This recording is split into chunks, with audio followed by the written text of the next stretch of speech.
কিন্তু আমরা সেটা করি না। আমরা কোরবান করি না, আমরা কোরবান করি দুনিয়ার জন্য, আমরা কোরবান করি দুনিয়া পাওয়ার জন্য। আসলে দুনিয়ার জন্য কোরবান করলে এই জীবন দুনিয়া তো যেমন ব্যর্থ, আখিরাত তো ব্যর্থই হবে, কখনোই সুদিন হবে না। এই জন্য প্রত্যেক মানুষের কোরবান করতে হবে। এই কোরবানের মাসের মূল উদ্দেশ্য হলো কোরবান করা। আর কোরবান কিভাবে করে সেটা আম্বিয়া কেরামদের জীবনে দেখলেই দেখা যায় যে কোরবান তারা কিভাবে করেছে। বলুন না সুবহানাল্লাহ।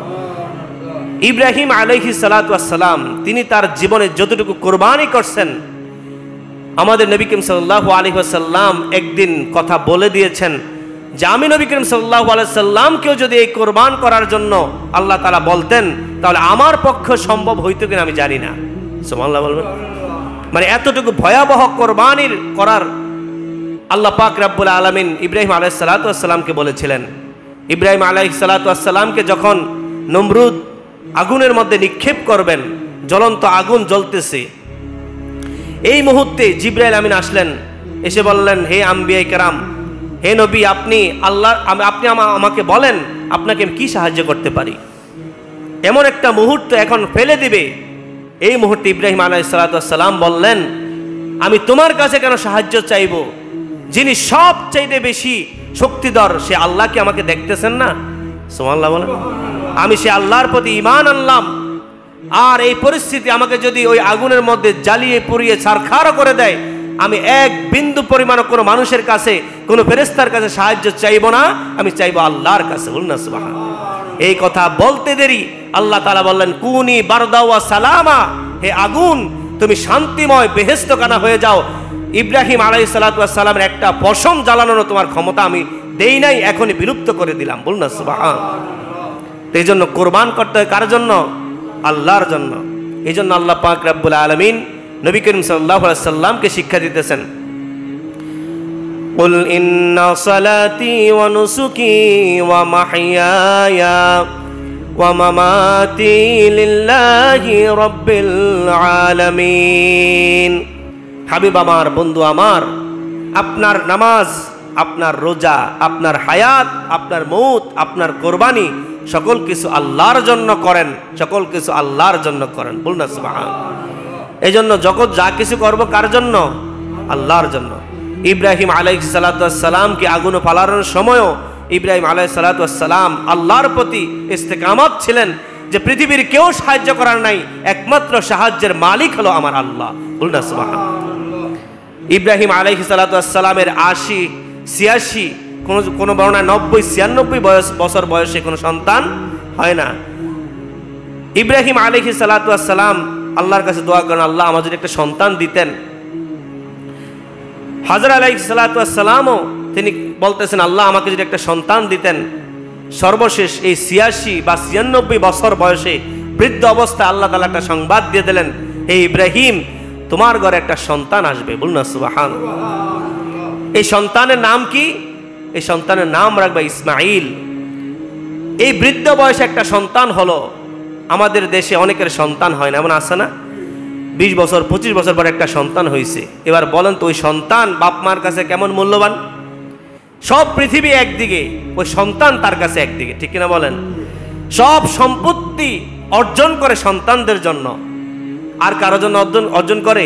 এই যে আমরা এত কিছু অর্জন করি, জমি জামা অর্থ সম্পদ ব্যাংক ব্যালেন্স, যার সন্তান নাই তার চাইতে বড় দুঃখ আর কিছু থাকতে পারে না। এই বৃদ্ধ বয়সে একটা সন্তান দিছে, সন্তানকে তো পায়া খুশি, মারাত্মক খুশি ইব্রাহিম আলাইহিস সালাতু ওয়াস সালাম। তখন আল্লাহ পাক রব্বুল আলামিন দেখলেন আরে আমার চাইতে তো তার সন্তানরে বেশি ভালোবাসা শুরু করে দিছে, তাহলে একটা পরীক্ষা হয়ে যাক। ইব্রাহিম আলাইহিস সালাতু ওয়াস সালামের কাছে সংবাদ আসলো, স্বপ্নে দেখলেন তিনি তোমার প্রিয় বস্তুটাকে তুমি কোরবানি করে দাও। এখন ইব্রাহিম আলাইহিস সালাতু ওয়াস সালাম স্বপ্ন দেখলেন প্রিয় বস্তুটা কি। তিনি বিভিন্ন উট কোরবানি করলেন, দুম্বা কোরবানি করলেন, একে একে ৩ দিন স্বপ্ন দেখলেন। ৩ দিন স্বপ্ন দেখলেন, কিন্তু ৩ দিনই একই দেখতেছেন যে তুমি একটা তোমার প্রিয় বস্তু কোরবানি করো।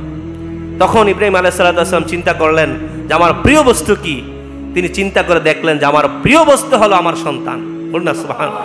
আরে আল্লাহ তো আমাকে এটাই চাচ্ছে যে আমার প্রিয় সন্তানকে আল্লাহর জন্য কোরবান করে দিই। বলুন না সুবহানাল্লাহ।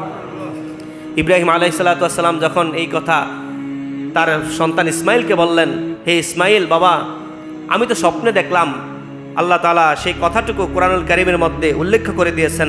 আল্লাহ তাআলা বলতেছেন, ফালাম্মা বালাগা মাআহু সাইয়া, যখন ইসমাইল বাবার সাথে চলাফেরা করার মতো, হাঁটাচলা করার মতো, কিছু কিছু কাজ করার মতো সময় হইল, অর্থাৎ 9, 10, 12 এই বছরে যখন তার বয়স হইল, তখন ইব্রাহিম আলাইহিসসালাম বলতেছে, ক্বালা ইয়া বুনাইয়া ইন্নী আরা ফিল মানামি আন্নী আযবাহুক, হে আমার সন্তান, আমি দেখলাম আমি তোমাকে জবাই করতেছি আল্লাহর জন্য। তখন ইব্রাহিম আলাইহিসসালাম বলতেছেন, ফাংজুর মাজা তারা, এই যে আমি তোমাকে এই কথাটা বললাম, তোমাকে যে কোরবানি করব, তুমি কি আমার কথায় রাজি আছো, আল্লাহর কথায় রাজি আছো? সাথে সাথে ইসমাইল আলাইহিসসালাম বললেন, ক্বালা ইয়া আবাতি ফাআল মা তু'মারু সাতাজিদুনি ইনশাআল্লাহু মিনাস সাবিরিন। ও আমার পিতা, আপনি যে স্বপ্ন দেখেছেন এই স্বপ্নটি আপনি বাস্তবায়ন করুন, আর আপনি যখন আমাকে জবাই করার জন্য প্রস্তুত করে নেবেন, আমি কোনো প্রকারে ছটফট করব না, আপনি আমাকে ধৈর্যশীল বান্দার মতো পেয়ে যাবেন। বলুন না সুবহানাল্লাহ। ধৈর্যশীল বান্দার মতো পেয়ে যাবেন। এবং এই শিশু সন্তান তিনি বাবাকে বলতেছেন, বাবা, আপনি যখন আমাকে জবাই করবেন তখন 2টা কাজ করিয়েন, 3টা কাজ। একটা হলো আমার হাত পাগুলো ভালো করে বাঁধবেন, কারণ জবাই করার সময় যদি আমার হাত পাগুলো লড়াচড়া করে তাহলে আপনার গায়ে আমার পায়ের লাথি পড়তে পারে। বলুন না সুবহানাল্লাহ। দ্বিতীয় হলো আমার দুঃখিনী মায়ের কাছে আমার এই রক্ত মাখা জামাটা পৌঁছিয়ে দিবেন। বলুন না সুবহানাল্লাহ। আরেকটি বিষয় হলো আপনি এক মুহূর্তের জন্যও এক ফোঁটা চোখের পানি ফেলবেন না, আপনি আল্লাহর জন্য কোরবানি করেন, আল্লাহ আপনাকে উন্নত করে দিবে। বলুন না সুবহানাল্লাহ। এই যখন 3টি উপদেশ দিল বাবাকে, তখন ইসমাইল আলাইহিসসালামকে সইয়ে দেওয়া হলো। শোয়ানোর সাথে সাথে জবাই করবে, ঠিক ছুরিটা চালিয়ে দিয়েছে। আল্লাহ তাআলা সাথে সাথে ডাইরেক্ট বললেন, হে ছুরি, তোমার ধার আজকে ক্যান্সেল করা হলো। বলুন না সুবহানাল্লাহ। কিন্তু ছুরি চালাইলো কিন্তু গলা কাটলো না। জিবরাইল আমিনকে বললো, জিবরাইল তুমি যাও, দুনিয়াতে যাইয়া তাড়াতাড়ি ইসমাইলকে সরিয়ে দাও এবং সেখানে একটা দুম্বা দিয়ে দাও। বলুন না সুবহানাল্লাহ। তো এই জন্য আল্লাহ তাআলা বলতেছেন, এটা হলো আমার বান্দার জন্য একটা পরীক্ষা। মুমিন বান্দাদেরকে আমি আল্লাহ পরীক্ষা করে থাকি, এবং মুমিন বান্দা যখন আমার পরীক্ষার চূড়ান্ত পর্যায়ে যায়, তখন আমি আল্লাহ আমার বান্দাকে পরীক্ষার মধ্যে উন্নীত করে দিই। বলুন না সুবহানাল্লাহ। সেই জন্য পৃথিবীর আপনার জীবনকে যদি কোরবান না করেন, কখনই আল্লাহর সান্নিধ্য পাওয়া সম্ভব না। এই জন্য এখান থেকে শিক্ষা হলো যে আমরা যে কোরবানি করি, কোরবানির মূল উদ্দেশ্য হলো আল্লাহর জন্য। কার জন্য? আরেকটু জোরে বলেন, কার জন্য? আল্লাহর জন্য।